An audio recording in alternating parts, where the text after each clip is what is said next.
فرماتے ہیں اور پانچواں جو موضوع ہے وہ حیات بعد الممات یعنی موت کے بعد کی زندگی. یہ پانچواں موضوع ہے. روز قیامت کے مناظر کو قرآن اول سے آخر تک پورا پھیلا چکا ہے. آپ قرآن کی ابتدا سے لے کر قرآن کی انتہا تک پڑھتے چلے جائیں, ہر تھوڑی دیر کے بعد آپ کو قیامت کا منظر اللہ بیان کریں گے, موت کو بیان کریں گے, سکرات کو بیان کریں گے, جنت اور جہنم کا تذکرہ کریں گے, میدان محشر کو بیان کریں گے. اور قرآن مجید نے جیسے قیامت کی منظر کشی کی ہے, کوئی آسمانی کتاب اس کا مقابلہ نہیں کر سکتی, کوئی دنیا کی کتاب اس کا مقابلہ نہیں کر سکتی. اور کیسے اللہ نے روم کے کھڑے کرنے والے مناظر بیان فرمائے ہیں, خاص طور پر مکی صورتیں, اس لیے کہ مکی صورتیں مکے میں نازل ہوئی اور اس صورتوں میں مخاطب مشرکین تھے اور وہ زیادہ تر انکار کرتے تھے قیامت کا. تو اللہ پاک قیامت کے اقرار پر, قیامت کے ثبوت پر زور لاتے ہیں. عما يتساءلون عن النبأ العظيم الذي هم فيه مختلفون كلا سيعلمون ثم كلا سيعلمون ألم نجعل الارض مهادا والجبال اوتادا. اللہ تفسیر بیان کرتے ہیں, وہ انکار کرتے ہیں کیا وہ زمین کو نہیں دیکھتے ہم نے کیسے بچھایا, پہاڑوں کو کیسے ہم نے میغ لگا دی, کیسے تمہارے لیے سونے کو راحت کا سامان بنایا, تم کو مرد و عورت میں تقسیم کر دیا. اور اللہ کی نشانیوں کو, نعمتوں کو بیان فرمانے کے بعد اللہ فرماتے ہیں ان یوم الفصل کان میقاتا, ایک دن آئے گا جس دن فیصلہ کیا جائے گا. یوم ينفخ في الصور فتأتون افواجا, جس دن سور پھونکا جائے گا اور لوگ چوک در چوک آئے. مکی صورتوں والنازعات غرقا والناشطات نشطا والسابحات سبحا فالسابقات سبقا فالمدبرات امرا. یہ پڑھنے کی آیات ہے میرے دوستوں. اذا وقعت الواقعہ کیسے اللہ نے بیان فرمایا.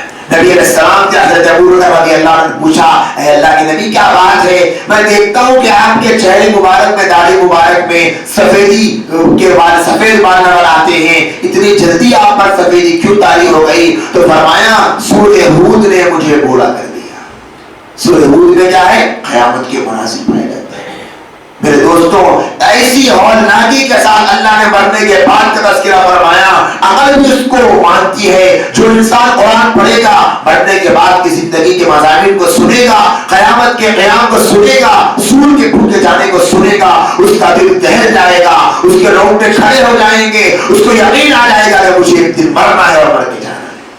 جب قرآن پڑھا تھا اللہ والوں نے, ان کے اوپر ایسے ایسے حال گزرتے تھے, ایک ایک آیت کو پوری پوری رات کو پڑھا کرتے تھے اور ایک ایک قرآن پر آیت پڑھ کے گر جاتے تھے, بے ہوش ہو جاتے تھے, ان کے اوپر خشی طاری ہو جاتی تھی. یہ سب کیوں؟ کیونکہ قرآن کے مضامین کو پڑھا کرتے تھے.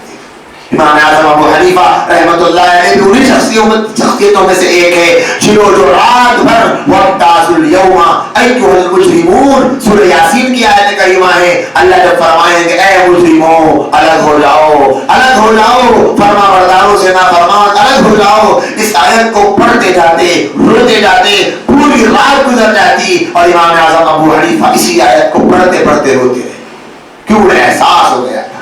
تو میرے بھائیوں اور دوستوں اور میری عزیز بہنوں, یہ 5 مضامین ہیں جس کو قرآن مجید گھیرا ہوا ہے. قرآن مجید کا بنیادی ٹاپک صراط مستقیم ہے اور قرآن 5 موضوع پر بات کرتا ہے. پہلا ہے عقائد, دوسرا ہے احکام, تیسرا ہے اخلاق, چوتھا ہے ایام اللہ یعنی قوموں کا عروج و زوال, اور 5واں ہے حیات بعد الممات یعنی موت کے بعد کی زندگی. ان 5 مضامین پر قرآن مجید گفتگو کرتا ہے. قرآن مجید کا کلام ان 5 مضامین کو گھیرا ہوا ہوتا ہے. اللہ پاک سے دعا ہے اللہ ہم تمام کو ان 5 مضامین کو سمجھنے کی, اس کو ذہن میں رکھنے کی توفیق عطا فرمائے اور اس کے مطابق قرآن مجید کو سمجھنے کی توفیق عطا فرمائے. وآخر دعوانا ان الحمدللہ رب العالمین. میں تو امتی ہوں اے شاہ امم, کر دے میرے آقا اب نظر کرم. میں تو